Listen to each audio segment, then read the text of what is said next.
Here we go. Right there. Maybe. Okay. So this is 3.2 multi-step inequalities. And so we're going to solve, and then might as well graph as well. You don't have to graph all of them in your homework, but let's practice just the continued graphing. So number one is if we have 14y is greater than or equal to negative 5 plus 13y. So that doesn't, I mean, this is multi-step. You're going to have to do two parts to it. You're going to have to combine your like terms and you're going to have to divide. So this isn't, I don't think it's like, I mean, this one isn't necessarily a lot more complicated. Remember when we go to solve an inequality, treat it just like an equation. Unless there's one difference, you do something funky. What's that? When you multiply or divide by a negative, right? So that's when we maybe mix it up a little bit. So here, we're just going to subtract our 13y over. So 14y minus 13y gives you how many y's? 1y. Remember, we don't flip the inequality sign, right? Because we didn't multiply or divide by a negative. We just subtracted. So greater than or equal to negative 5. And then you're done, right? That's it. Now graphing, you got to do. When you got to graph, open or close circle at negative 5. Close because it's equal to. And then which way do we go? Right or to the left? Y is greater than. So what are the values that are greater than negative 5? To the right or the left? To the right. Like that. Okay. That's it. All right. So that one's, I would say, fairly straightforward. Okay. Let's find one that maybe will be a little. Let's ramp it up slightly. Okay. Let's go like this. 4n plus 5. All right. Is greater than or equal to 9n minus 2. All right, so in this case, you do two routes. You can either bring the end to the right or the end to the left. It doesn't really matter. The only issue, which we're not going to do it where it might be an issue, is I'm going to bring the ends to the left. If I bring the ends to the left, that means I'm going to subtract the 9n over, right? If you subtract the 9n over, what's 4n minus 9n? Negative 5n, which means we're in the end going to need to divide by a negative, which means we're going to flip the inequality sign. But that's fine. You know how to do it. You know the math. So I'm just going to show that just so we can make sure we do the flipping of the inequality. You could also have subtracted the 4n over and added the 2 over, and that's fine as well. And that would actually reduce the dividing by a negative and flipping the sign. At the same time, I'm going to subtract the 5 over, and you get negative 5n is greater than or equal to negative 7. Now, some people on the test, and I'm going to have to mark you wrong, if you don't do it correctly. Some people in the test are doing decimals, which actually I never said was wrong. But what you're doing is with some of the decimals, like 4/3, you're writing it as, you don't need to write this down, right? But this is just a note. 4/3, you're writing it as 1.3 is the answer. That's wrong. It's not 1.3. What is it?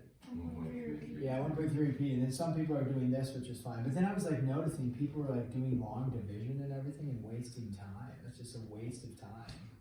Unless I stated put it in decimal form. Otherwise, fraction form is completely acceptable. Absolutely acceptable. Now, you can do this with a bar over the top. That's fine. If you don't do the bar over the top, in that case, that's wrong. Now, here, would this one actually work out to be, oh, this is a 5, by the way. Speaking of doing things wrong. And what else did I do wrong? You didn't flip the equation thingy, though. I didn't do the thingy. Yeah, I didn't flip the inequality sign. Sign. Yeah, so I'm doing multiple things wrong. I got sidetracked with thinking about the fractions. So catching my errors though, so that's good. Dividing both sides by a negative 5, you end up with 7 over 5, because it'll be positive, and you flip the inequality sign to n is less than or equal to 7 over 5. If you insist on it, you really want to, that's fine. 1.3 repeating. Yeah. No, not 1.3 repeating, 1.4 exact. In that way, the case would be 1.4. But no need to. So why? I don't know. I don't know why you would, unless you ask for it. But 1/4. Now you're like, well, it's easier to graph 1.4 than 7/5. But also, when we graph, we're not even like referencing where it lies. We're just writing 7/5. And then closed circle, and then which way? Left to right? Everything to the left. Right? Everything to the left. To the left. So you could do 1.4 there is okay. But remember, if you do that, make sure you're doing the decimals correct. Also, if you're taking the time to do long division, that may not be actually helpful. Okay, number 3. Let's do a little more intensive one. Yes, the fractional one. Yeah. Oh. Yeah, you need help with it. Believe you me, on the test, most people are missing the problem with fractions.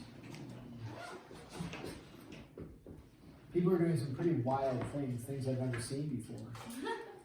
Yeah, but people go for it. They're like, all right, I want to get this one wrong. I know you actually weren't thinking that. But fractions, it causes problems for you. If you are a person that has problems with fractions, you'll need to practice them because they're going to keep coming up, right? And so what people were doing is they were doing some wild things. They were turning 7 over 12. And I know what you're probably thinking. You're thinking common denominator of 12. So I'm going to multiply top and bottom by 12, I guess. And then you're writing this was like all of a sudden 84C. And you just change this to an 84C. You said 7 times 12 is 84. And now I have an 84C and there's no fraction. Wouldn't that be awesome? All right, guys, I got $0.50. What can I do? Sweet, mathematical manipulation. I'm going to turn that into $2. Wouldn't that be awesome? It's just the new math. Just that's the way it works. My 50 cents here is actually worth $2. You didn't know that, but I do because I took half. No, you can't do that. That'd be great, wouldn't it?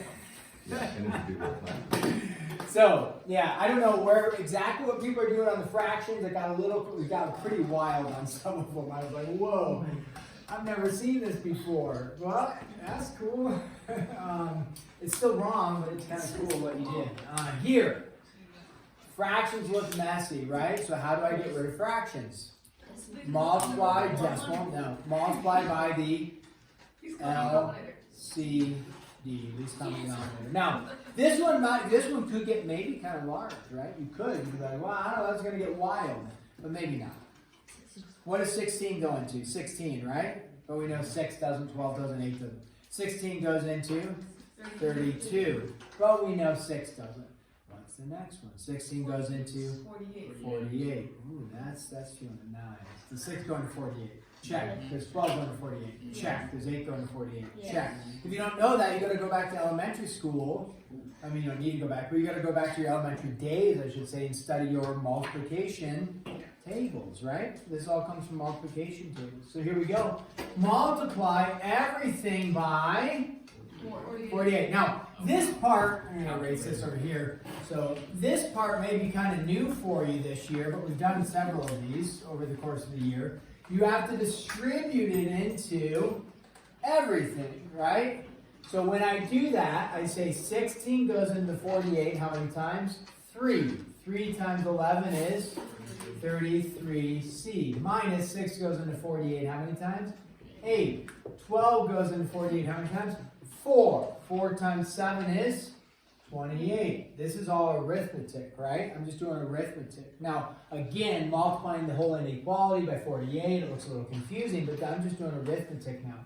8 goes into 48 how many times? 6. 6 times 5 is 30. So if some of that's a struggle, you got to go back and memorize your multiplication tables, and arithmetic tables would be helpful. Now, oh, there's a C there. Yeah. Okay, see, I'm catching my errors there. That's good. So now, does this look like a basic problem? I don't know basic necessarily, but yeah, it looks like very doable. Let's subtract the 28 over, add the 8 over. We feel good about that, I do. I'm seeing a 38 over on the right-hand side. I'm seeing a 5C on the left side. Do I need to do some sort of long division and get out a decimal answer? No. Does 38 over 5 work for us? Yeah, you bet.